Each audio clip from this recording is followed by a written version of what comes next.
Hey, good morning, everybody, or good afternoon. I guess it depends on where you are.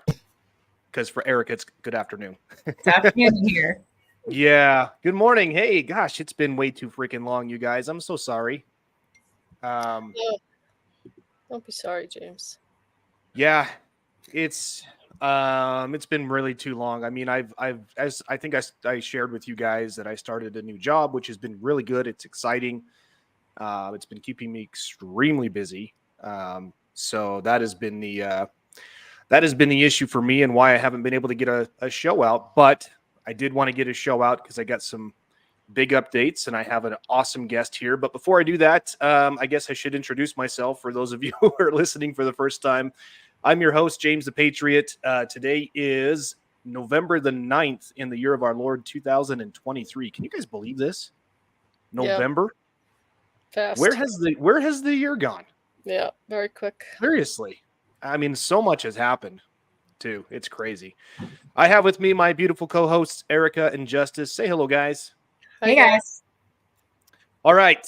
So let me get, without further ado, that's French for I'm not sure what, but it's French. I do know that. Without further ado, let me introduce my partner in crime, no pun intended there, ALINA ERICKSON. ALINA's been on the show before, but say hello, Lena. How are you? Hi, I am good. It's good to be with everybody and to be back, have good conversations. Yeah, you've been busy from what we've chatted. So for those of you who are tuning in and you notice the title of our show, I said 200% property tax increase. I really want to hammer home on this issue because Alina reached out to me. What was that, Monday? I think when we chatted. Mm-hmm. And she wanted some ammunition because she was planning, or she did attend a county commission meeting, I believe. Is that what that was? No, and this is, I mean, it's a story behind it, but I didn't know if I didn't know if you wanted to get into that or if you wanted Erica to have a minute first. So, you know what? Erica's going to have to jump off to go take her son to school, but then she'll come back. So why don't we jump into your situation? And then I'll fill you all in on where I am with my situation and my property tax lawsuit. And then when Erica joins us, she can jump in. So why don't you go ahead and give us the skinny, give us the rundown on what happened. Well, so this is kind of twofold frustration. The very first thing is my husband and I was just explaining, our home is owned free and clear. At first, it was loaned to us by my in-laws. And so they were the bank, so it was all private transactions. And for some reason, it still got recorded. But looking back, our property tax in the last 2 years doubled. So it went from $1,700 a year to $3,500 a year. And if you equate that, that's the car payment. You know, that's a hefty, sizable, portion of our money that we have to put aside to make that check once a year. On a monthly basis, right? Is that what you're saying, on a monthly basis? Yeah. Yeah. I mean, it's about $300 a month that we got to put aside to be able to pay that. So it's already a frustration. And then the city, or is it the city or the county? I'm not sure. They're all pretty much the same anymore. But they come out with this sewage increase that they're going to be increasing every year, just automatically, the sewage cost. So if you think about it, it's like, okay, then what's the $3,500 going towards? Mm-hmm. I mean, why are you needing to raise the sewage to begin with, right? So there's that notification came through, and then our good friend, whose name we won't mention, mm-hmm. she likes to stay quiet and under the wraps, but she said, "Hey, you got to go to this meeting," which was this last Monday. I said, "What is it?" She goes, It's another tax increase proposal. So this is a buildup of frustration where I'm going, what the crap is going on? Now we know you will own nothing and be happy about it, right? That's the whole agenda. We understand that, but this is how this is happening. It's slowly everywhere. They're just going to increase property taxes or taxes in some form. So real quick, Alina, sorry. This for those of you who are wondering, Alina's here in Utah with me. She's about 25 minutes to the south of me. So this is happening in Utah, people. Yeah, we just got our tax bill too, doubled. Yes. Yeah. Yeah. So, and I shouldn't, I shouldn't fail to neglect that actually we need to backtrack this just a little bit. We owned a property in Tennessee Hmm. and we sold it, and Tennessee doesn't have the state tax. So Utah wanted to grab any kind of increase that we had. So aside from our monthly paychecks being deducted for federal and state, naturally, like they always do, we ended up having to write a hefty check. So we had to write the $3,500 check for the property, and then an $18,000 check for these other taxes. This is what we had to pay, $21,000 over we had to pay. So then all of a sudden I get this piece of mail from the state of Utah that needs to be signed, that we receive it, and we open it up and they put a lien on our property. And I go, lien on our property? And you're already laughing that.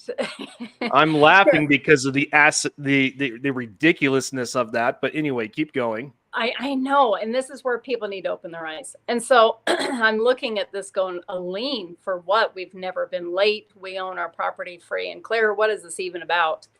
And so what I noticed is that because we had sold that property and we had to get the information collected, we asked for an extension. It's $392 for the fee to extend. The fee to extend to pay your taxes has nothing to do with the fact that we paid our taxes. Okay, so they just upright, without communication, without notification, without any kind of bill, said, we put a lien on your property. And I just want to point out how dangerous that really is. Yeah. That's where we are. So that's the background story. Well, real quick, I don't want to cut you off, but the founding fathers had they had a name for that. It was called a bill of attainder. Yeah, people. Well, in short, let's just call it extortion. It's criminal activity by people who are criminals who seek to take what is yours and make it theirs. Right. Exactly. It's a predisposed punishment issued to a group of people without the affordability, without the right of a trial by jury of your peers, and without a contract. Is there any contract that you signed, anything saying that you would pay a percentage of this sewage upgrade? Is there anything in writing anywhere that suggests that you would pay for any of this stuff? No. Well, no. Right. And further, I mean, any kind of a tax increase is supposed to be a proposal to the public. I mean, let's face it. If the sewage system is getting older and there's things that need to be done, they either need to budget and plan for that better, or they need to have a city or a county meeting where they say, hey, this is what we're up against. Can we have your permission? We are short of funds. Can we have your permission so that we can maintain infrastructure? That makes sense to me. But to just say, hey, we're going to do this without your consent. And you can see that the people are being slowly conditioned to just keep taking it. Mm-hmm. And I think, more than anything, if we go back constitutionally, the very principle of the Constitution is that we are taxed on cells, not property. And so James and I have this conversation. Who owned my house? Is one of the oldest houses in Utah. Yeah, it is on the historical record. It was here before, maybe it was probably here the same year that Utah became a state. And so it's a pioneer rock house. And who owned the state of Utah? When the pioneers arrived in Utah, who owned this land? Did any of the pioneers have to pay? Who did they pay for their property? They didn't. Americans owned it. Well, remember, you're not paying for the property. You're paying for the voluntary government service to assess your property. What service am I getting exactly, Erica? Can you please describe that for me? I'm with you on that. We pay them to look it up on Zillow and take some drone footage and see any updates and improvements and guess on what the new tax should be. That's the service. Oh gosh, I'm gonna get into this a little later after Alina's done talking to her story. But good point. Yeah, but keep going, Alina. Am I muted or am I okay? Nope, you're good. We can still hear you. Yeah. So, I mean, I think it's really important that we go back to things because the government, who was created by the people for the people, is all of a sudden claiming ownership over land.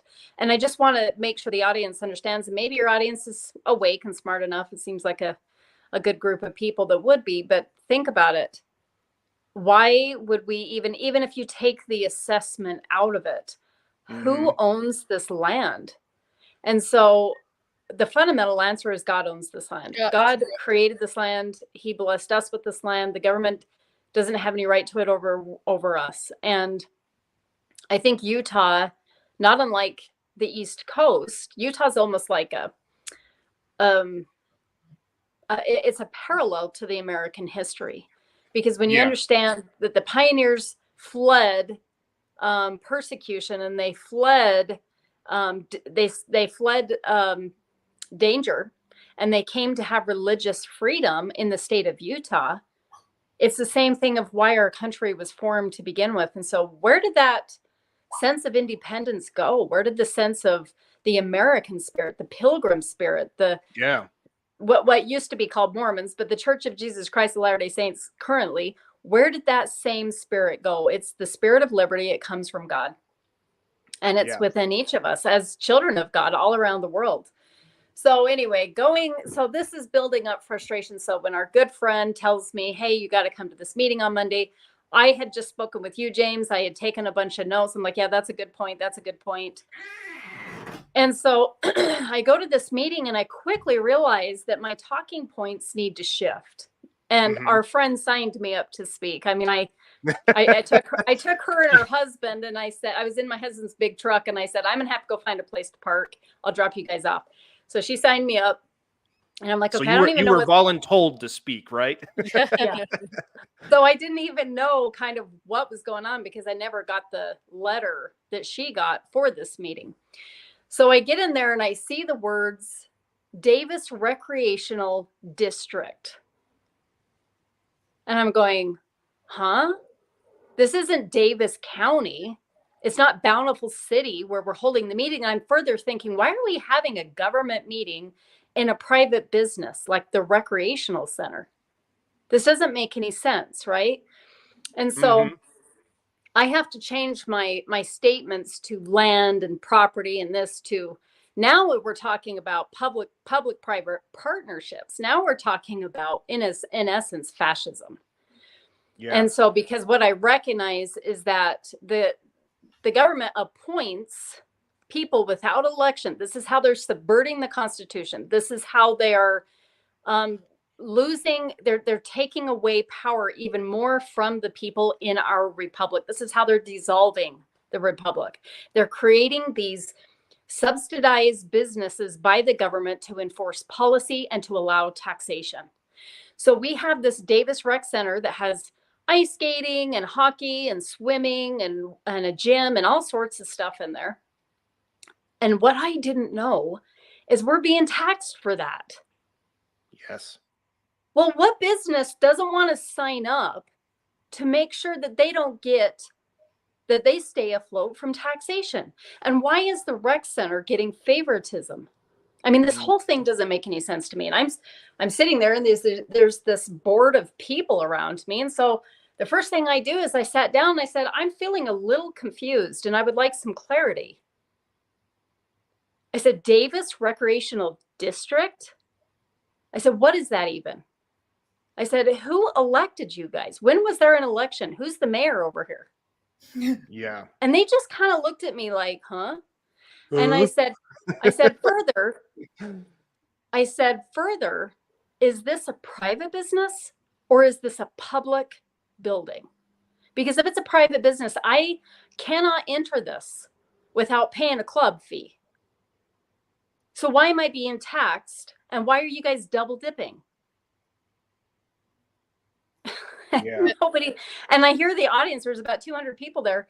I hear the audience behind me go, those are good questions. Because nobody thought, this is the danger. Nobody's thinking about the conditioning that all of a sudden, out of thin air, us 4 people, we could just get together and create some kind of a committee, send an email or a letter out through the mail to say, show up to this meeting. We're going to start taking some money because we have this business that we want to support. So I quickly reminded the people that if it's a public building, we shouldn't be taxed. And if it's a public building and we're taxed, there shouldn't be a fee, but you can't play it both ways. Yeah. Yeah. And I called it out for what it is. I said, this is a public-private partnership, also known as fascism. And I must have said the dirty F word. Yeah. Yeah. Because the audience was like, oh, she said fascism. You know what? We associate that with Hitler, but times don't change. No. It's just the way that it is. So I just further proceeded to paint the picture, and I just let what came to me came. But I did quote the Utah Constitution, Article 1, Section 1. We have the right to obtain, possess, and protect our property. And I said, our money is our property. I said, the Constitution doesn't allow any taxation without a sales and representation. What I wish I would have said, and what I hope the audience gets from this, your listeners, is that we have to call this out for what it is. It's pure taxation without representation. This is what we fought in the Revolutionary War for. This is what truth was won over. People didn't want to pay a 2% tax on tea. My gosh, if that's all I had to pay, I'd go back to that. Because what if I paid in taxes this year? $50,000? So then I proceeded to tell people I just barely got back from France. And my husband's like, you said that? You'll hear me in a second. But I said, I just got back from France and I walked the halls of Versailles, where there's gold laden on the ceilings and the halls of mirrors. And it's a perfect resemblance of what happens when government forgets their place. And I said, and then I had the privilege of walking through the dungeon where they held Marie Antoinette before they killed her. Yeah. I said, this is what happens. I said, you guys want to sit back here and talk about mental health and how a few of you, some doctor comes in and he goes, I propose that we have this tax increase because as a physician, this will help people have less strokes if they exercise and they sit in the sauna and they do this and this and this, and it will help mental health. And I'm just like, sit down. Government has one job and one job only, and that's to protect our rights, not to keep people from having strokes. Right. And you're right to that point. But again, let's call this out. If I could go back and say one thing, if I could correct, it would be, I call this a farce. This meeting is a farce. This whole setup is a scam. There is no authority here, and I'm going to call it out for what it is. And everybody in here should be calling this out for what it is. You guys are not elected to tax us. So dissolve this committee immediately. Let this private business figure out their own business, and let's all move on. But I didn't say that, and I wish I had. But I thought you did say that, and I was like, yes. Oh man. No, they let people go up at, they just had an open meeting. It's unlike the Capitol, James, but they let people just talk how long they want. And I had already been there 2 hours. I was like, I'm done. I've said what I want to say, and I left early. But I continued to say, we want to talk about mental health. I'm a therapist, and I sit in the most intimate circumstances with families, marriages, individuals.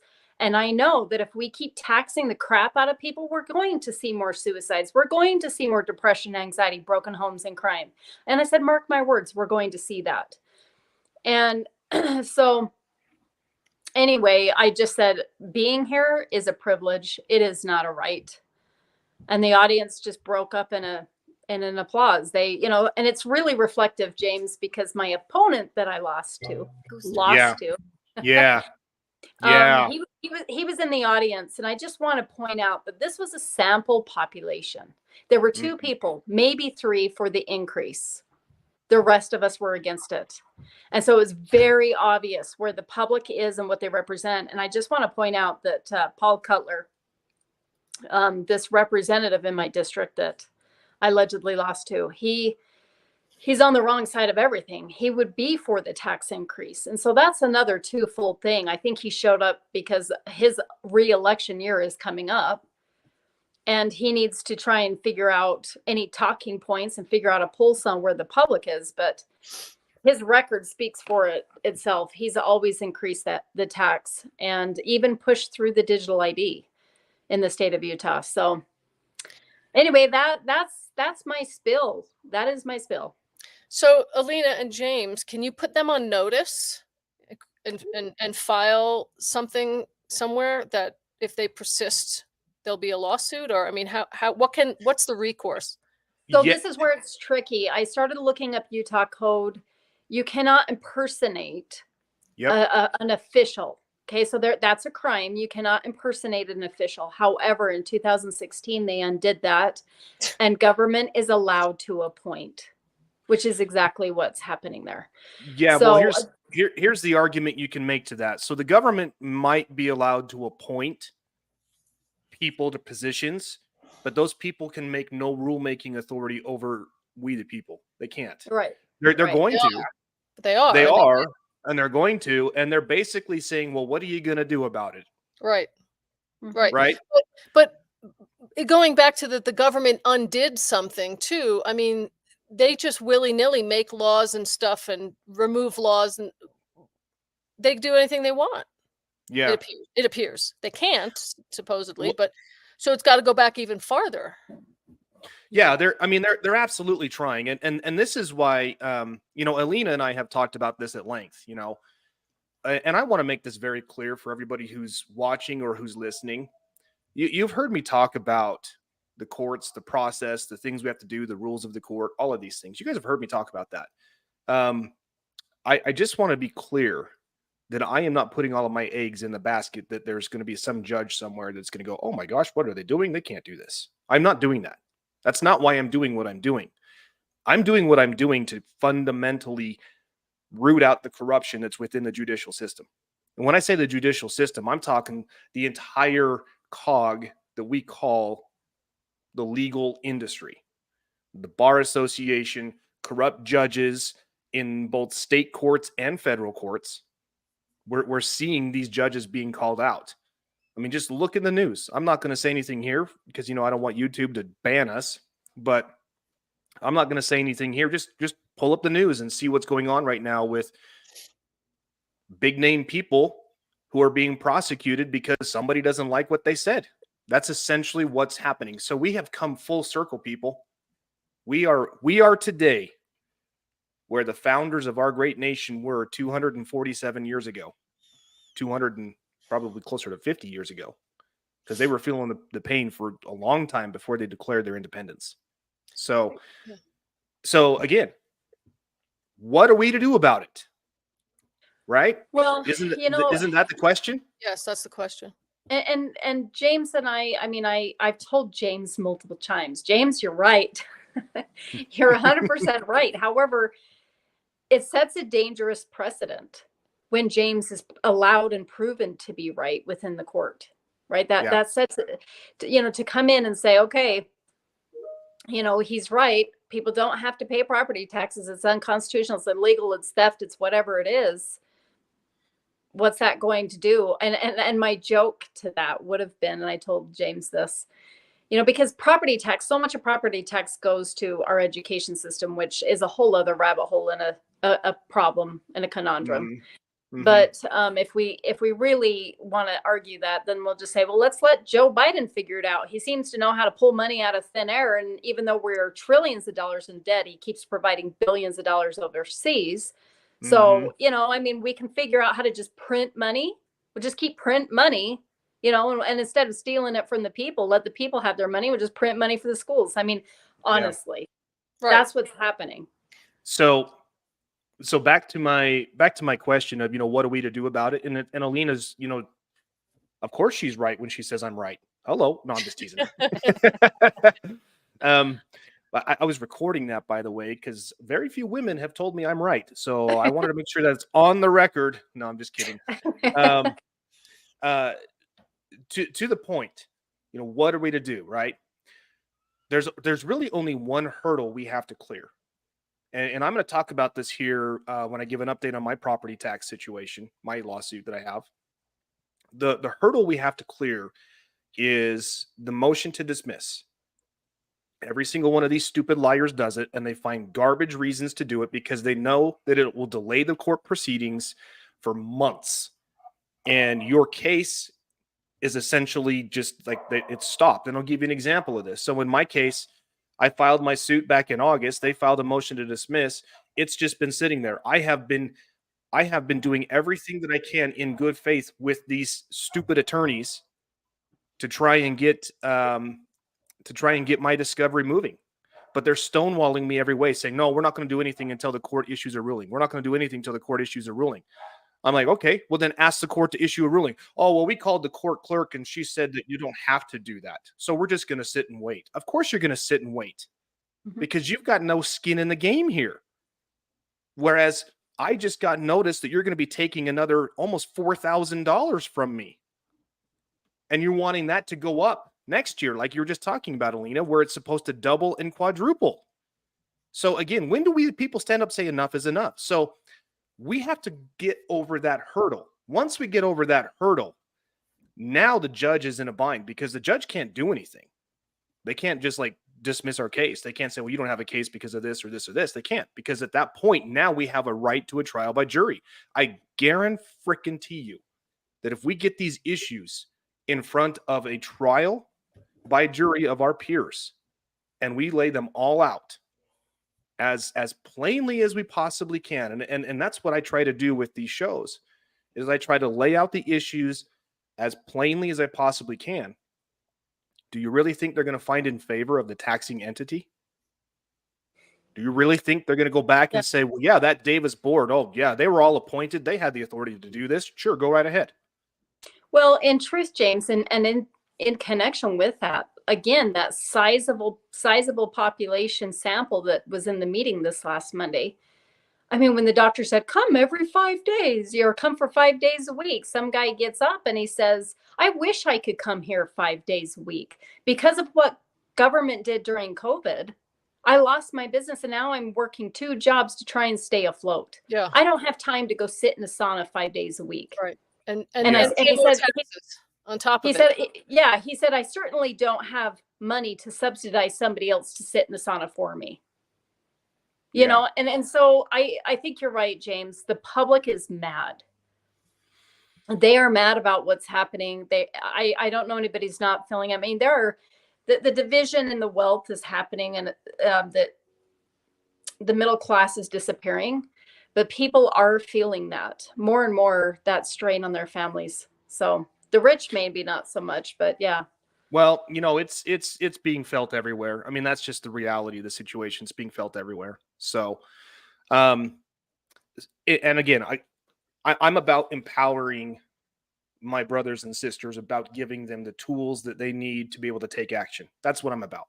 So, as many of you know, I have been fighting this fight, and I've been getting some ridiculous arguments from the county attorneys. So, in my situation, where I'm at right now is I'm sitting on a pending motion to dismiss, waiting for the court's ruling on this. Generally, in my experience, and Alina can attest to this, the longer the court takes, it's not a good thing. Usually what they're doing is they're finding some way to wiggle out of it. So I presented a major issue that this judge doesn't want to even rule on. And so as I'm sitting here thinking, what are my options? What can I do? Well, I haven't filed an amended complaint yet.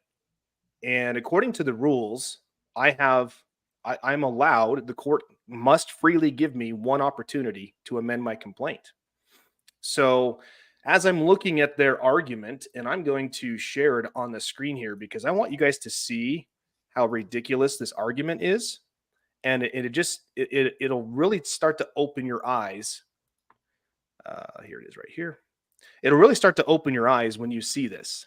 So let me get back to the spot that I was at. All right. So they filed a motion to dismiss, and their basis behind this was 2 things. Their first basis is they're saying the court doesn't have subject matter jurisdiction because of this Tax Injunction Act. That's the first.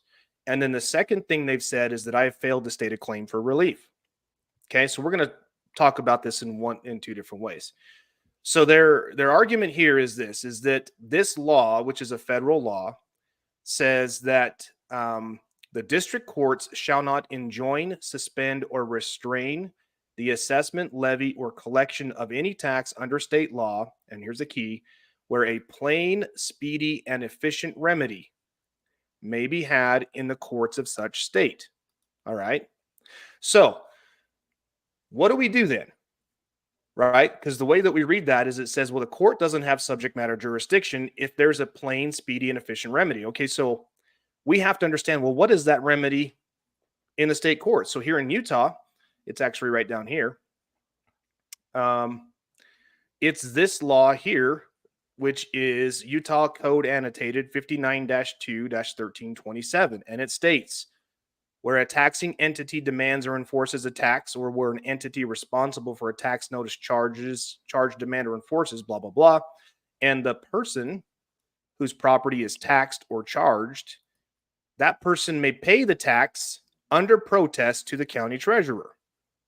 Then the person may bring an action in the district court against the officer or taxing entity to recover the tax or tax notice. Okay, so basically what it says is you've got to sue them in state court. Now, let me ask you two very intelligent women, what's the likelihood of success if we do that in state court?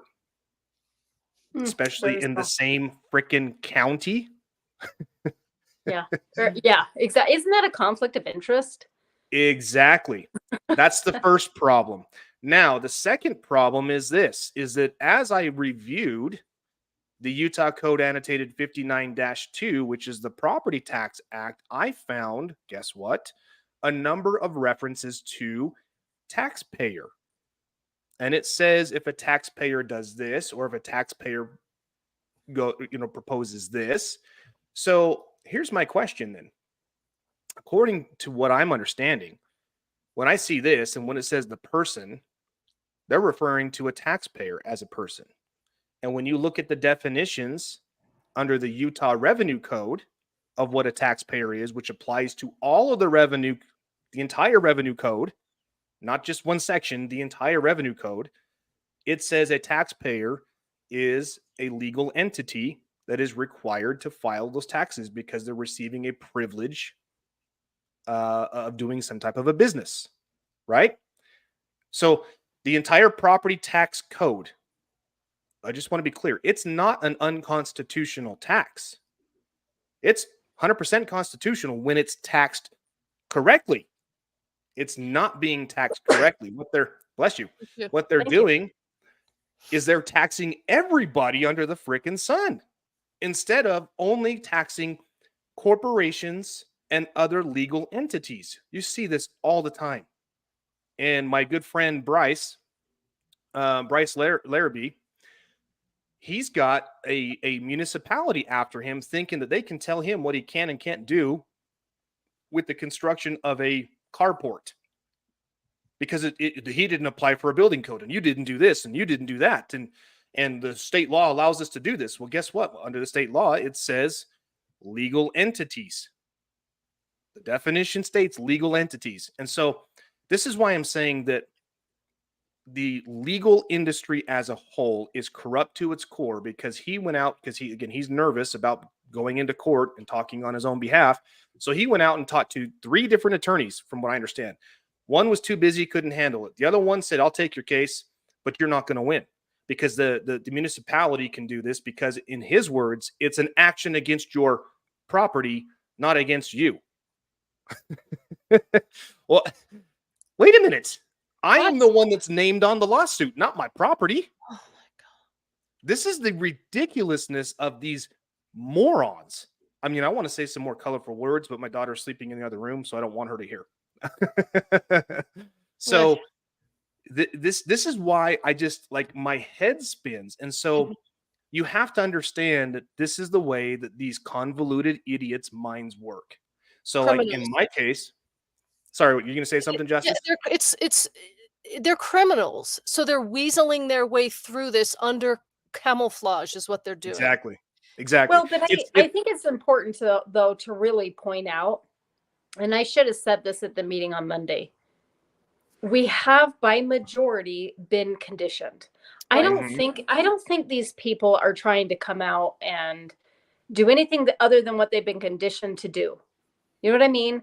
It's like, a police officer when he has camera footage or, I mean, how much of that's Fourth Amendment, how much of that's just policy? I mean, there's a lot that goes on. Is the officer trying to break constitutional rights? I don't think so. He swears an oath to it, but does he understand it?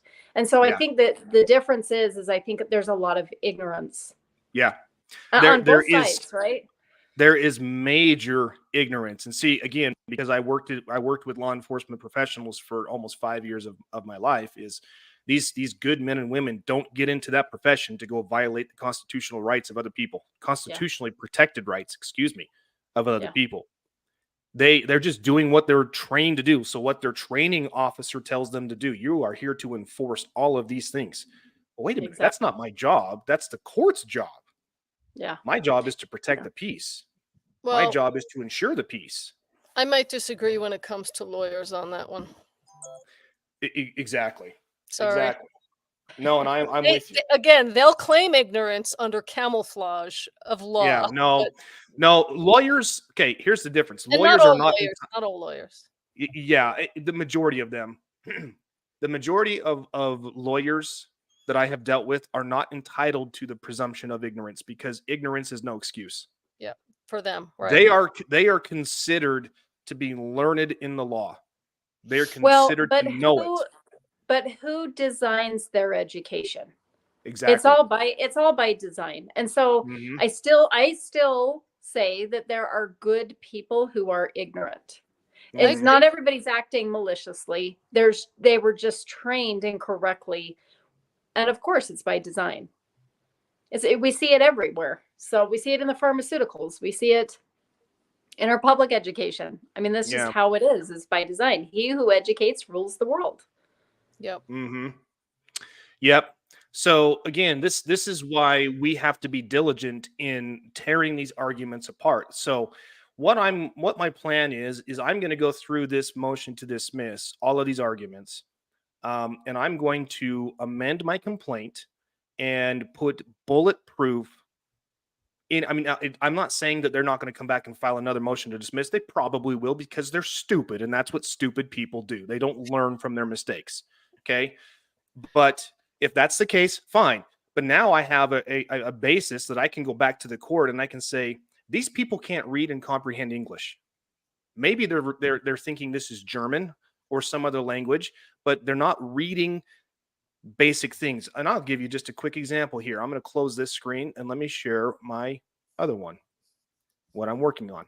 So you remember I told you that under their first reasoning for asking the court to dismiss my complaint, they're stating that it's barred by federal law, right? So here in my complaint, I didn't have this before, but I do now. So I just put this in here. So I said, at first glance, it would appear this action is barred by the jurisdictional bar imposed under 28 U.S.C. 1341, which states that district courts shall not enjoin, suspend, or restrain the assessment, levy, or collection of any tax under state law where a plain, speedy, and efficient remedy may be had in courts of such state. However, upon further investigation into this statute and rulings issued by the United States Supreme Court, it is clear this statute applies only to taxpayers seeking to challenge the state tax in federal courts. And I listed 3 Supreme Court cases, and each one of them was a taxpayer challenging the tax in federal court. Okay? Now, to be clear, taxpayer is an entity, like a business or something that falls under all of the umbrella. It's not an individual resident. Yeah. No, it's not. It's not one of the sovereign people of Utah. No, you cannot be a taxpayer simply because you exist. Well, they'll have you thinking you can, though. They have us all thinking we are. They have all of us thinking we can do that. And this applies to anything. Okay. So then I said, additionally, under Utah Code 59-2-1327, which they just referenced, which is the process whereby a taxpayer may challenge the collection of the tax, it's clear that the legislative intent behind this process was to apply only to taxpayers. Plaintiff could find nothing under existing Utah law whereby a non-taxpayer may recover funds taken from him under the color of law. Then I found this great case from the 10th Circuit Court of Appeals, which happens to be ours. It is equally well settled that the revenue laws relate only to taxpayers. No procedure is prescribed for a non-taxpayer where the government seeks to levy on property belonging to him for the collection of another's tax. Boom. But I wanted to take it a step further because, again, these guys are not that smart. They're not that intelligent. So I have to spell it out in baby steps for them. So then I added this part. Under this same 59-2-109, it states in part that qualified real property means real property that, one, is assessed by a county assessor in accordance with Part 3, the county assessment, and 2, for which A, the taxpayer or a county assessor appealed the valuation or equalization for the previous taxable year. All right. So you guys have gotten those notices in the mail, and it says if you don't agree with this, you can appeal it, right? Mm-hmm. So according to this statute, you would need to be a taxpayer to appeal it. Okay. Then I threw this out there. Plaintiff has never appealed the valuation or equalization of tax on his private property, as only taxpayers are required to do so according to this statute. Additionally, defendants have provided no evidence that plaintiff has ever filed anything with them in relation to his private property falling squarely within the definitions of the Utah Property Tax Act. So, and that's as far as I've gotten today. Well, is this starting to make sense? Is it starting to? I mean, I hope so. I mean, and God bless all of you who have been so kind to put kind words in the chat about how the videos are helping you understand things. I really hope that this brings it all home, so you guys can understand that just because this is what they say doesn't mean this is what it is. I mean, I'll give you another example of this. Whoops. Oh, I think I closed it. I'm gonna open up that document I was looking at again. Yes, I did close it. Whoops. Their motion to dismiss. So within this motion to dismiss here, their next reason that they say that it has to be dismissed is because I didn't state a claim for relief. And they say here that my allegations center on the taxation of his property, but nothing in the complaint plausibly shows this was improperly done. See, in their minds, they're thinking that I would have to show that it was improperly done according to the way it's prescribed now. And this is what the Utah Constitution states. It says, so that each person and corporation pays a tax in proportion to the fair market value of his, her, or its tangible property. All tangible property in the state that is not exempt under the laws of the United States or under this Constitution shall be assessed at blah, blah, blah, blah, blah. Okay. Do you guys know what tangible property is? Touchable real property. Something you can touch. Yeah. So like I'm holding my phone right now. I don't know if you can see that. I'm holding my phone. Yeah. That's a piece of tangible property. Mm-hmm. Okay. I can touch that. Now, what if I was to step outside onto the grass? Tangible. On my land. What's that? Tangible. Is it? It is. This is how they try to confuse and conflate these things. Again, the purpose behind the Utah constitutional provision was that tangible property that was used in the connection with a business activity, i.e. a privilege, is subject to the property tax.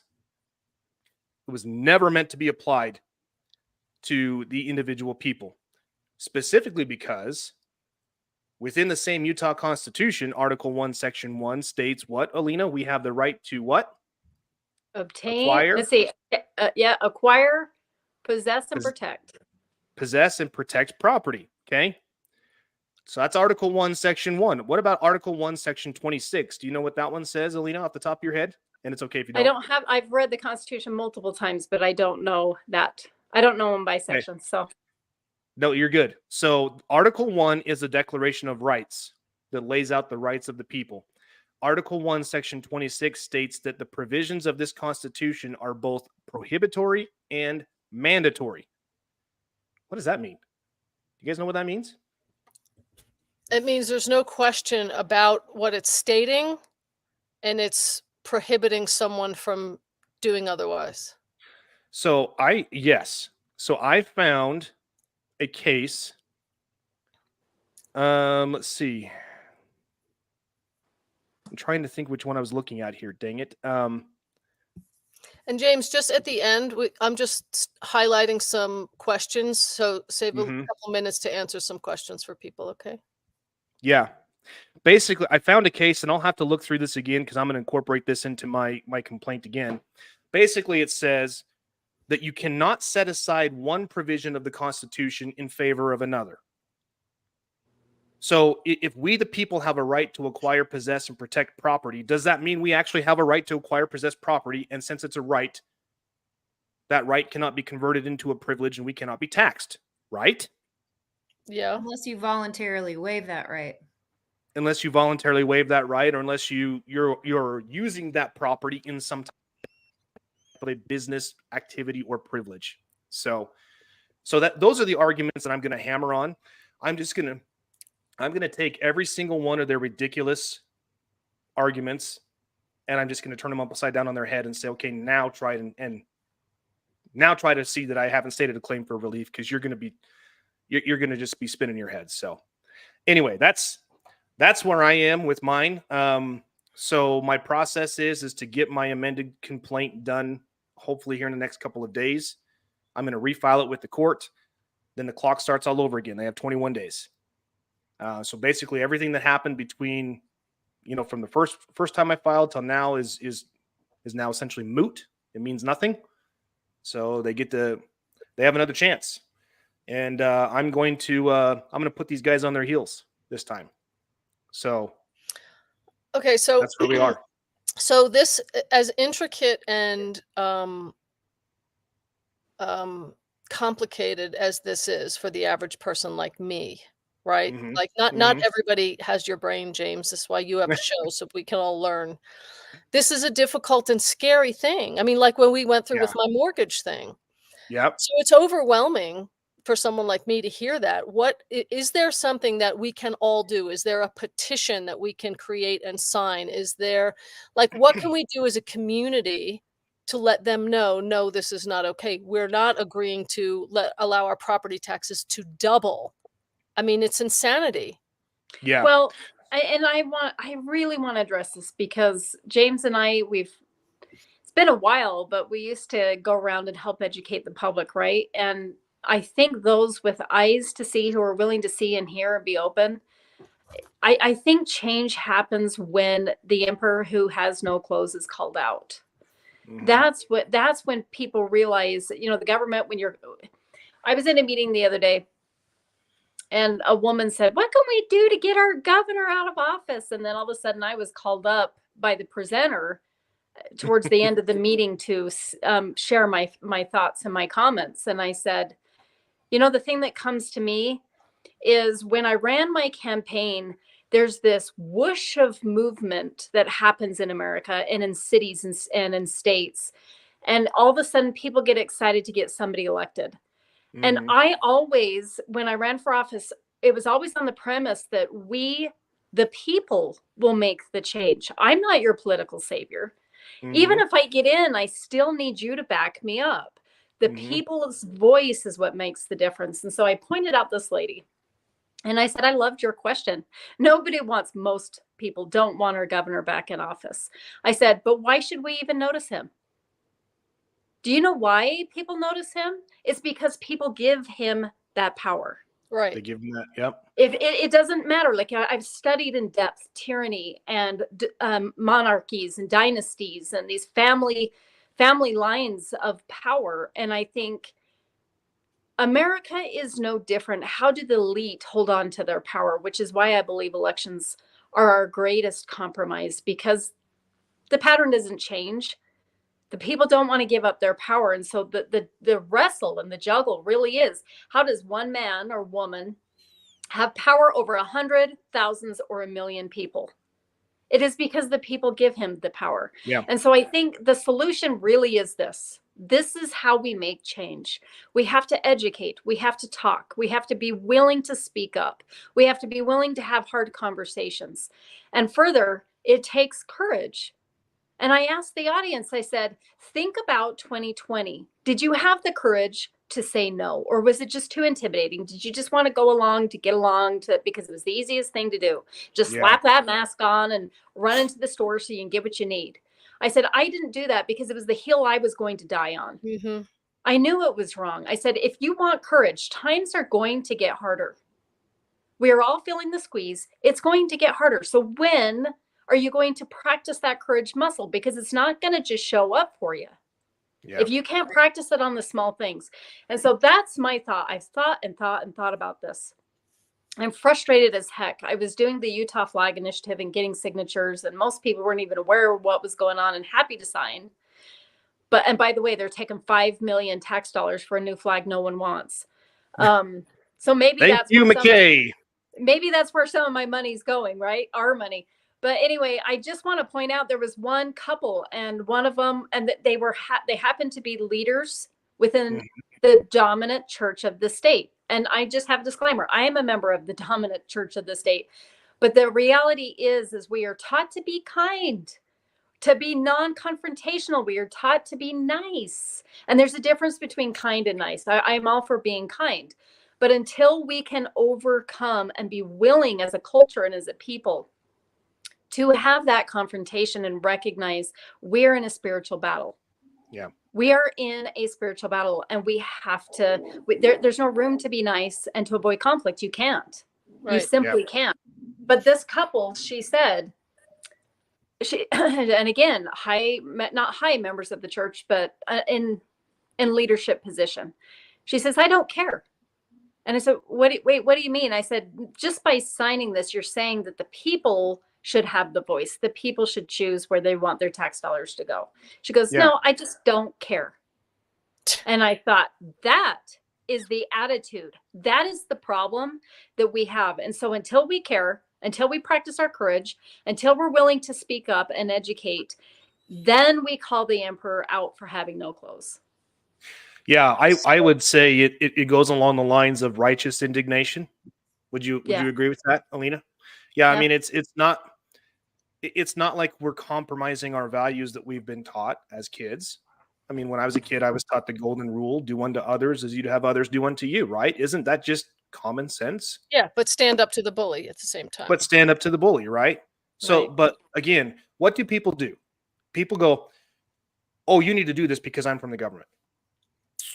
So they have completely forgotten, who is really in charge. They have completely forgotten who created the government, who gave them their powers. Right. I mean, I state this unequivocally in my lawsuit. At the very first thing that I write on here is, whereas all political power is inherent in the people, and all free governments are founded on their authority for their equal protection and benefit. That's straight from Article 1, Section 2 of the Utah Constitution.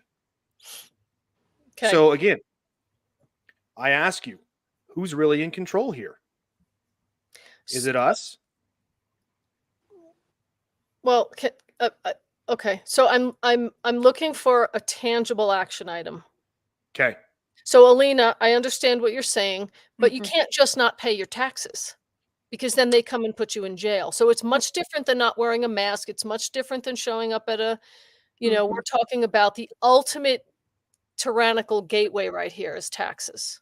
So they decide to double taxes for everyone. What can we do about it? I am of the opinion that we do not have courageous, principled people by majority in positions to make effective change within the system. We don't. And until the majority of the people are hurting enough to say no more, that's when the change happens. So when they say, I know that's not an answer you want. And I'm coming from a place where I did all the petitions, and I spoke with sheriffs, and I did lawsuits, and I ran for office, and I've educated the community and spoken in public and tried to hold events and meetings. I mean, I've done it all. Do you It's the know same people this? that show up. Yeah. This is why it doesn't work, though, because they're criminals. You are trying to point out the law to people who are sworn to break it. It's it's a lot like you catch somebody breaking into a 7-Eleven and say, hey, that's against the law. So exactly. That is what's happening. We're pointing out the law to people, A, who should know it and who are choosing not to abide by it. Like if you look at our Constitution, which is not for us, by the way, it is to restrain the beast of the government. Mm-hmm.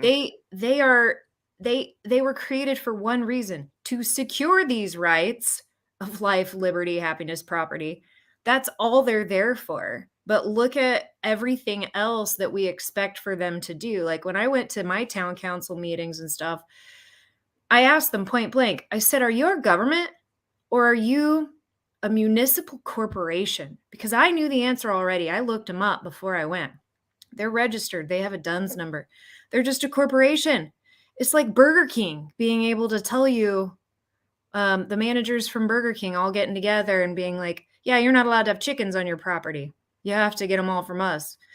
Like, that's ridiculous. But why do we say, oh, okay, because you're our town council, I guess I'm not allowed to have chickens since you made a law that says I can't. It's not a law, first of all. But just asking these questions, every time one of our rights, our unalienable God-given rights, is violated, that's exactly the question that's being posed is, what are you going to do about it? Right? Mm-hmm. I've heard Brent Johnson say that 1,000 times.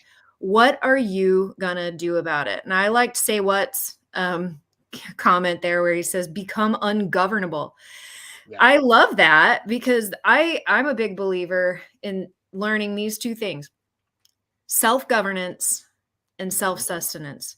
Because we, the people, are allowed to do whatever we want to do. If we remember this, right? As long as we don't violate the rights of anyone else. There are no rules on us. There are no laws for us.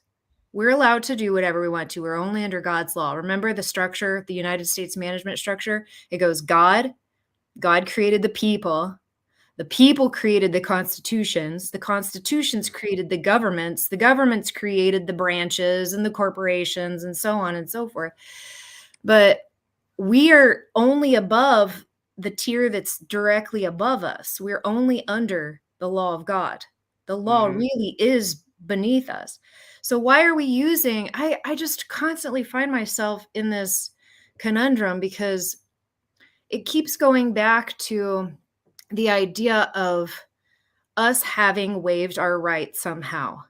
And there's another comment here that says you can only waive your rights if you did it voluntarily. Well, or if you did it knowingly. So yeah, it is fraud, but they're going to still act under the presumption that you did voluntarily waive your rights when you filled out that application for that thing, or you assessed you recorded your house to be assessed by the people who come out and make you give them money. And then they say, well, you didn't pay it. Now we have to put you in jail because you agreed to it somewhere. And we have to learn where it was that we agreed to it. And maybe it all just does go back to this whole idea of that number that was assigned to us and put us on the rolls and made us eligible for their privileges. Their corporation gives out privileges. God gives out rights, right? So they can't take away our rights. They can only violate them. But then we have to be like, yeah, excuse me, point of contention, and be able to know the rules that they say they're acting under well enough to hold them accountable for it. But at the same time, we have to also be super educated on where it was that we waived our rights. I also think, though, that, and I hear you, I really hear what you're saying, but I also think a lot of people, they don't know any better. The people that are officiating and doing these things, they don't know any better. And so for us to, if you walk up and say, hey, you got a DUN number, you're a corporation, and I have these sovereign rights, like the very formality, the very principle of it is true. But that's a foreign language to them. They don't know what you're talking about. And so I think it creates it creates lack of effectiveness because these people are just doing what they're taught. They're just doing So what that's when you do the workarounds, right? Right. I was going to say, this is the transition that I'm talking about here, because first of all, things like driver's licenses, right? Do we as the people have to go in and pay a fee, register our cars to be able to travel in the private in our property from one place to another? No, we don't. But, if I get pulled over by a police officer and he asks for this stuff, he doesn't know any better. He really doesn't. Just like nurses don't know they're slowly poisoning people, or, any other business where they are just taught the one thing that they know how to do. And so until we get to the point where everybody knows, then there's these workarounds. Now, I'm not going to sit on the side of the road and educate a police officer on my right to travel. Okay. I'm just not going to do that. The same thing with this property tax stuff. I'm not going to spend all my days and nights writing, going back and forth with the criminals on why they should stop being criminals. I'm just going to be clever and put my property into trust. And then, the workaround where you pay it for a year and get clearly established that you are no longer the owner of your property, your trust is. You pay it for a year, and then after you've done that, since you transfer it to another trust, you sell it to another trust, and then the second trust, there's no lawful requirement to record your property for assessment. It only gets done because you don't know about it. It's an ignorance tax. It shouldn't be called property tax. It should be called ignorance tax, because you don't know that you don't have to record your property. That's the voluntary thing that you engage in, or that the lawyers do for you behind the scenes during your mortgage entitling process. So then you do a private sale, and then second trust doesn't record the property. Then they have no one to assess, and no bills come to anyone, and no one comes after Erica. Okay, pause, because there was a question relating to that back in the beginning. So let's go. It says right here. So for those who are listening, says, hello, I'm glad I found your channel. I'm trying to buy a house, and the realtor stated that it's mandatory to register my property. Is there a way to contact you, or is there an explanation? Yes, you can go to the Telegram channel. It's Affidavits 101 on Telegram, and then look up James and Erica. They're both on there, and you can. So there is no lawful requirement. Yeah. That they have to know this, right? That you have to register your property, and you can write a letter and ask the county recorder. You can say, hey, I'm thinking about buying property in this county. Is there a lawful requirement for me to register my property? And you won't get an answer, and you won't get an answer, and you won't get an answer. So start being really annoying. And finally they'll have to say, no, there is no law. Yeah. Yeah. I mean, it's one of those things where you just have to know it. So for me, when I purchased my next home, and so what happens is 3 days before you go to close on your home, the title company is supposed to give you copies of everything you're going to sign. One of those is going to be a warranty deed of some kind from the owner of the property now to you. And a warranty deed guarantees that you have the rights to the property free and clear from any encumbrances like liens or things like that. That's what a warranty deed is. So oftentimes what happens is that the title company will create the new warranty deed, and they'll put some type of provision on there that says, for property tax purposes, blah, blah, blah, blah, blah, blah, blah, make sure that this is all noted here. Well, guess what? I have reviewed the law inside and out. And when I say the law, guys, please don't misunderstand me, because there's different types of law. When I say the law, I'm talking statutory garbage that attorneys put together. Statutory blah, blah. Okay. I have reviewed the statutory garbage. I have it up here on my screen, and nowhere in there does it state that the title company is required to do that the purchaser of the property is required to do that. Nowhere. So they're just arbitrarily adding properties to the tax roll that have no business being there. And that we have to attack that first. It's like, how did my property get on this tax roll? I can find nothing in law that states that my property is required to be there. The only way it would be required to be there is if I'm a taxpayer, meaning I'm a corporation, and I am none of those things. We've already been down this road. So to go back to the original, one of the points you brought up earlier, Erica, is that this is all they know. Right. They don't know the Constitution. They don't know your rights. Or if they do, they are, like you said, because they're criminals, they're intentionally hiding that, or they're intentionally misleading people because they don't want you to know what rights you have. That's exactly what's going on. So, well, and it's no one's rights to teach us. It's no one's responsibility to teach us it. We have your own. Right. It's your own, right? Ignorance of the law is no excuse. And that goes for any one of us. And when I say that, ignorance of God's law is no excuse. If you don't know you have an unalienable right, that's a great name there, right, Alina? Unalienable right to acquire, possess, and protect property, and rights cannot be taxed. I mean, done. So the workaround is, for now, is put your either get a lawsuit going like James is doing, right? Mm-hmm. Make sure you don't conduct business on your property, or you don't have a leg to stand on, or put your property in trust, pay it for a year, and then sell it to a new trust, and don't register it. So exactly. Yep. So there's no workaround. So Alina, what you're saying is, if we all sign a petition, if we all get together and do some type of community disgruntled, project, tell them, no, we don't want to do this, nothing will happen. That's what I just don't think petitions are effective. I think when you're in a room full, like they knew at the Capitol that nobody wanted a mandated vaccine to come through.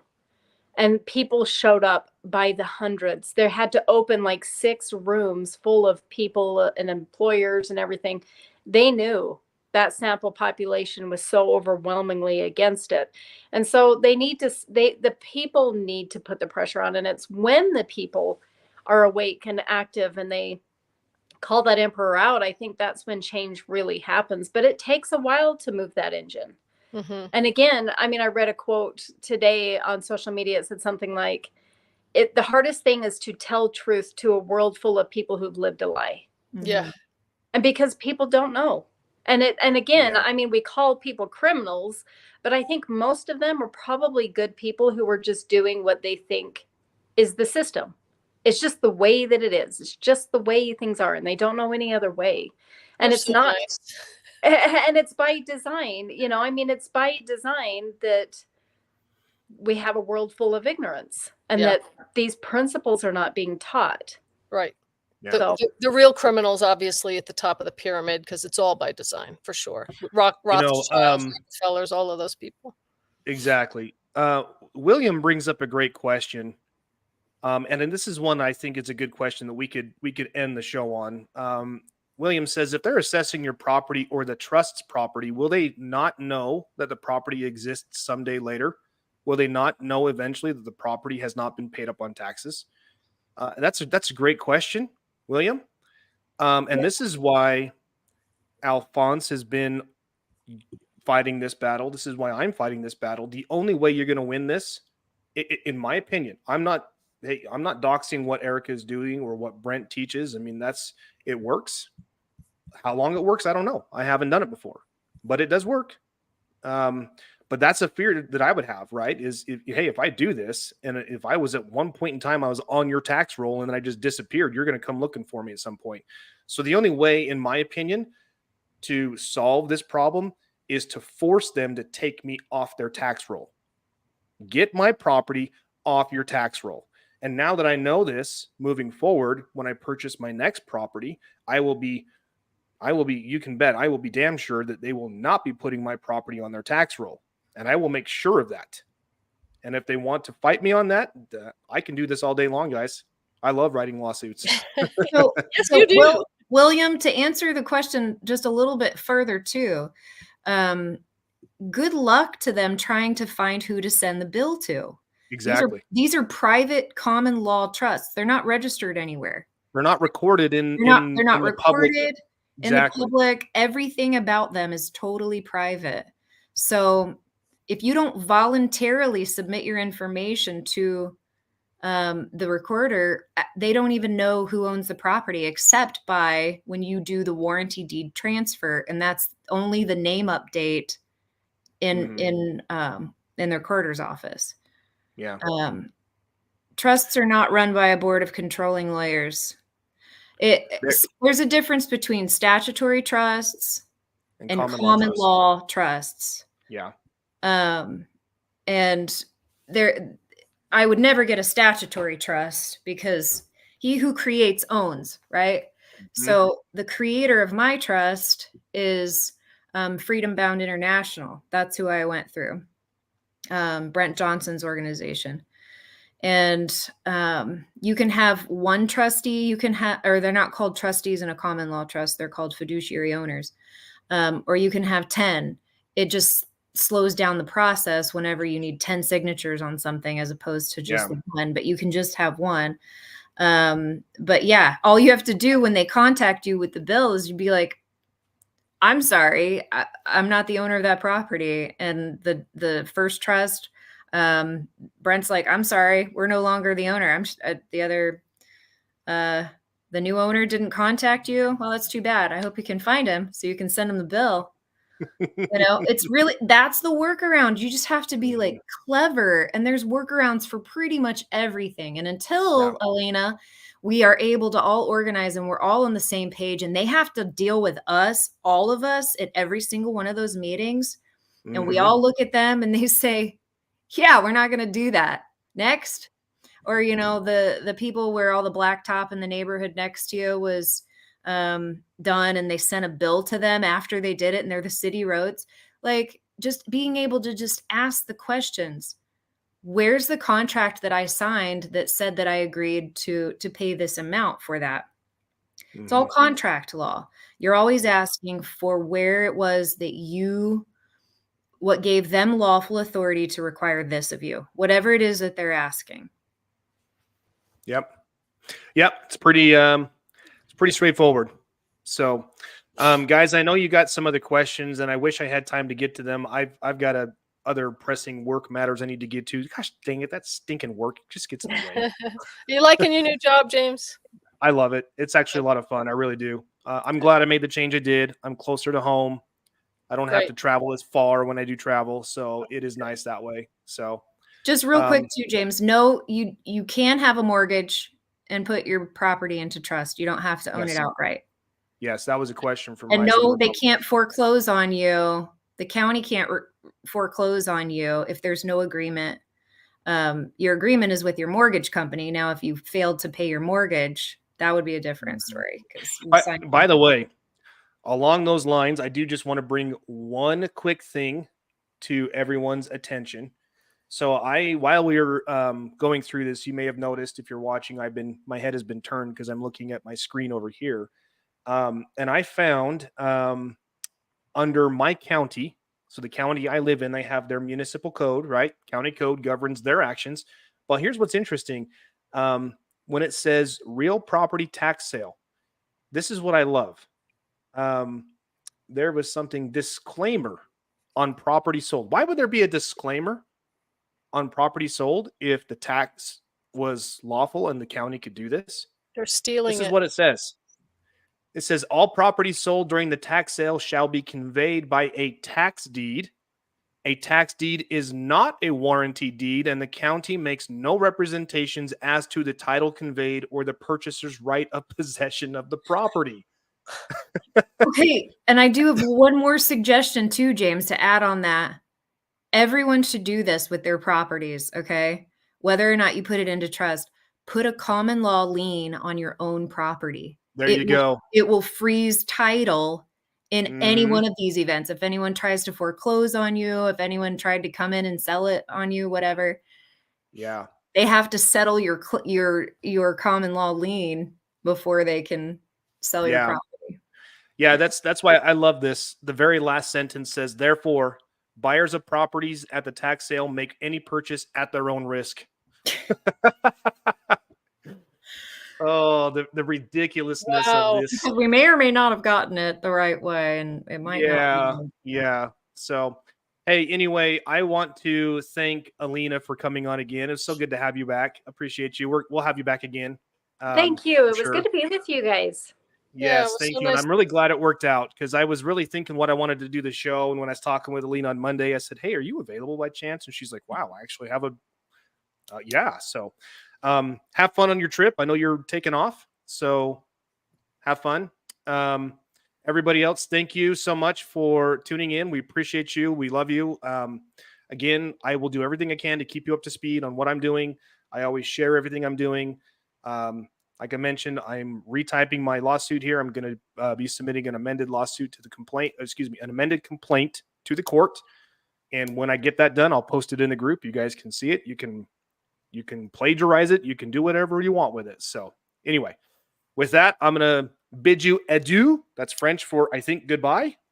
Mm-hmm. I don't know, because it also means without any further ado. And I know we're not saying goodbye then. I have no idea. All I know is that the French can be crazy. I'm just saying, okay? Anyway, that's my really bad French accent. All right, you guys. Take care. God bless you all. We will see you on the next episode. Take care, Bye, everyone. everybody. Bye, Alina. See you later, guys. Bye, Erica. Bye.